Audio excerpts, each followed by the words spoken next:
Protect की जाएगी, zero. तो बिल्कुल जूही सिंह जी को भी ये बात चुभी है, ये आंकड़े चुभे हैं। अब सुरेंद्र राजपूत जी के पास आइए। सुरेंद्र जी बताइए, ये बात आपको भी चुभ रही है नश्तर की तरह या नहीं, जो आंकड़े आनंद स्वरूप शुक्ला साहब और उनकी सरकार दे रही है? रोहित भाई, आप दिल पे हाथ रख के बताइए, आपको चुभ रही है या नहीं। कहते हैं ना कि भाजपा इस कदर आवाम पर एहसान करती है, वो आंखें छीन लेती है और चश्मे दान करती है। तो भारतीय जनता पार्टी ने रोजगार छीन लिया, भारतीय जनता पार्टी ने गरीबों के मुंह से निवाला छीन लिया, भारतीय जनता पार्टी ने किसानों के मुंह से उनका एमएसपी छीन लिया, भारतीय जनता पार्टी ने मजदूर के मुंह से उसका काम छीन लिया और बता रहे हैं कि साहब हमने पता नहीं वो कितने वो केंद्र सरकार की एक योजना है, पहले इंदिरा गांधी आवास योजना होती थी, उसके बाद फिर दूसरा उस योजना का नाम आया, फिर पिछली सरकारों ने किसी ने काशीराम योजना रखा, फिर किसी ने जो है लोहिया आवास योजना रखा।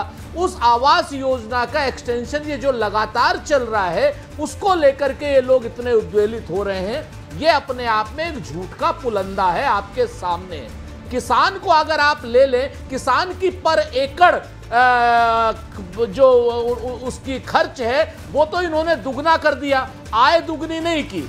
आप डीजल आपने 100 रुपए के आसपास कर दिया, आपने यूरिया का दाम डबल कर दिया, यूरिया के कट्टे में से 50 किलो का 45 किलो का कर दिया, डीएपी का दाम 3 गुना कर दिया, फार्मिंग इक्विपमेंट पे 18% जीएसटी लगा दी, यानी उसका खर्च 2 गुना बढ़ा दिया, आय उसकी खत्म कर दी, एमएसपी उसकी खत्म कर दी, गन्ना के किसान को मार दिया। किसान 9 महीने से सड़क पे पड़ा हुआ है, कोई सुध लेने वाला नहीं।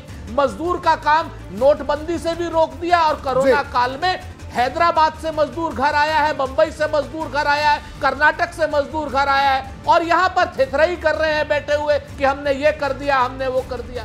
सच बात यह है रोहित भाई कि आज गांव में जाइए, कोरोना काल की मृत्यु देखिए, आज गांव में जाइए, आप काम देखिए, आप गांव में जाइए तब पता चलेगा जो आशीर्वाद इनको लठ लेकर के मिल रहा है वो आशीर्वाद इनके सामने है। तो चाबियां ये लोग इवेंट मैनेजमेंट करते रहे आपके सामने और हेडलाइन मैनेजमेंट करते रहे, कौन रोक रहा है?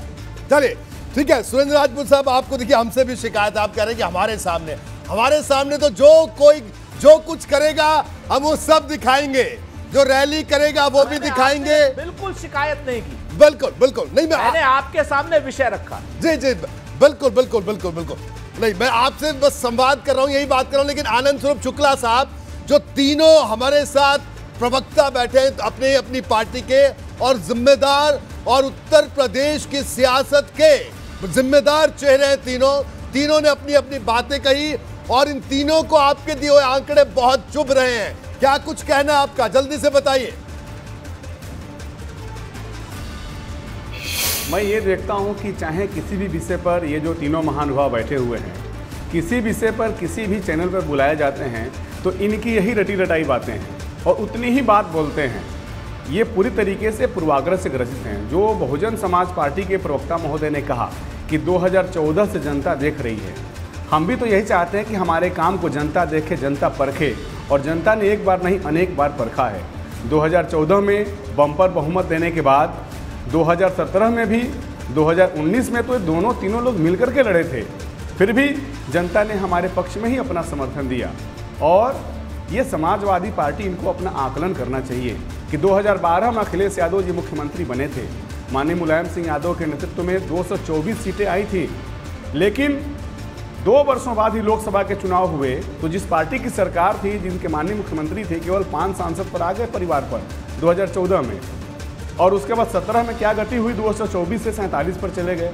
19 में घोर विरोधी बहुजन समाज पार्टी के साथ हाथ मिलाए, कांग्रेस को साथ लिए, फिर भी कहां चले गए, 5 से ऊपर जा नहीं पा रहे हैं।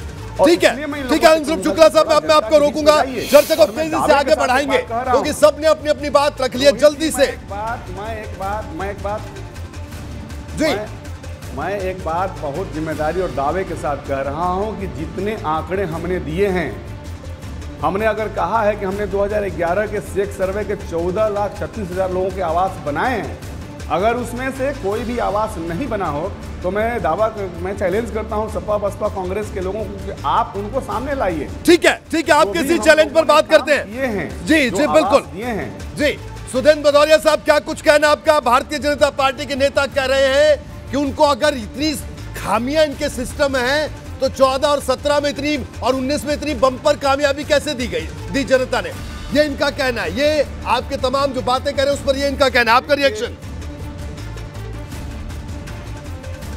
आपको मालूम है कि कुछ लोग जो कलाबाजियां करते हैं तो कई बार जनता उस बहकावे में आ जाती है और फिर वो पहचान जाती है और काठ की हंडिया इनकी चढ़ी। वो एक बार काठ की हंडिया 2017 में चढ़ गई है तो ये सोच रहे हैं कि बार बार काठ की हंडिया चढ़ जाएगी। काठ की हंडिया इस बार नहीं चढ़ने वाली है और इस बार योगी जी चाहे कितनी भी कलाबाजियां कर लें आंकड़ों के साथ और जनता उनको पहचान गई। अगर पहचानी ना होती तो जब ये बरेली में गए थे कोरोना काल के दौरान इनको वहां पर रास्ता बंद कर दिया गया, योगी जी को गांव के अंदर प्रवेश नहीं करने दिया गया।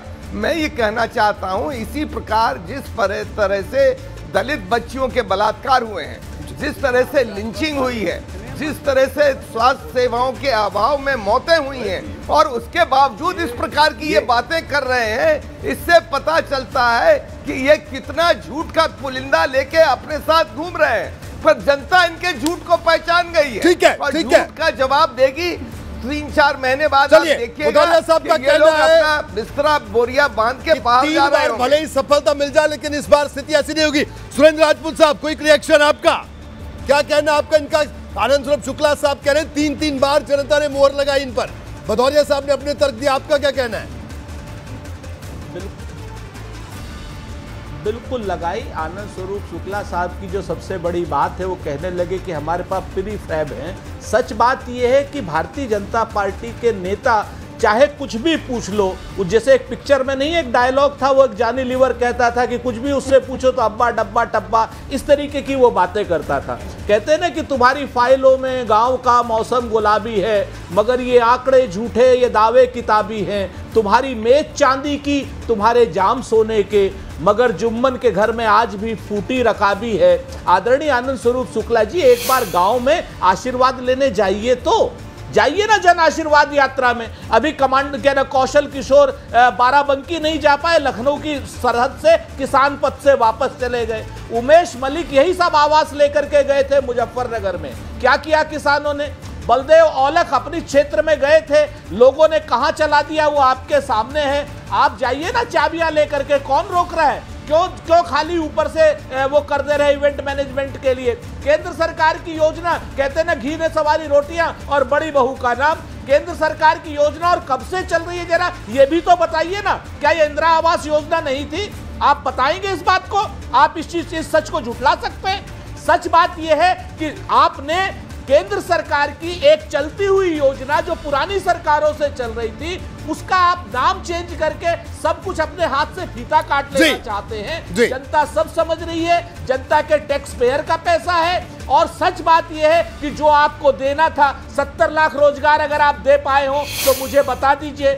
महिलाओं की अस्मत आपके यहाँ साड़ियां न खींची हो तो बता दीजिए। हाथरस में बेटी न जली हो तो बता दीजिए। आप उत्तर प्रदेश में डेंगू से रोज सैकड़ों की संख्या में बच्चे न मर रहे हो तो आप बता दीजिए। आप बता दीजिए कि कहाँ रोजगार है, कहाँ काम है, कहाँ आत्मसम्मान है। ठीक है, ये पॉकेट में टेप करके रख लिया है कि जुबान से नहीं, इसके आगे सुन लीजिए ना। रोहित अगर मौका दे दे, आनंद स्वरूप जी 1 घंटा बोलूंगा और कोई शब्द रिपीट नहीं करूंगा। जिम्मेवारी से कह रहा हूँ और मैं और आप बैठ जाए। बता दीजिए कि 70 लाख रोजगार कहाँ है और बता दीजिए कि गाँव-गाँव में योगी और मोदी का नाम क्यों रखा है। मैं आपको रोकूंगा, जूही सिंह जी के पास चलूंगा। बता दीजिए गोवंश पर आपकी क्या वो है? बता दीजिए गंगा में उतरती लाशों का सच क्या है? बता दीजिए गंगा में शमशान और कब्रिस्तान क्यों बना दिए हैं? ठीक है, सुरेंद्र राजपूत जी, खुली चुनौती है विंध्याचल से लेकर के सहारनपुर तक, खुली चुनौती है। आप जिस पर सुरेंद्र राजपूत साहब, मैं माफी के साथ आपको यहाँ रोकूंगा। मुझे इन लोगों के बारे में जी मैं तो रोहित जी आपसे कहूंगा कि अपना दल को बुलाना चाहिए। अपना दल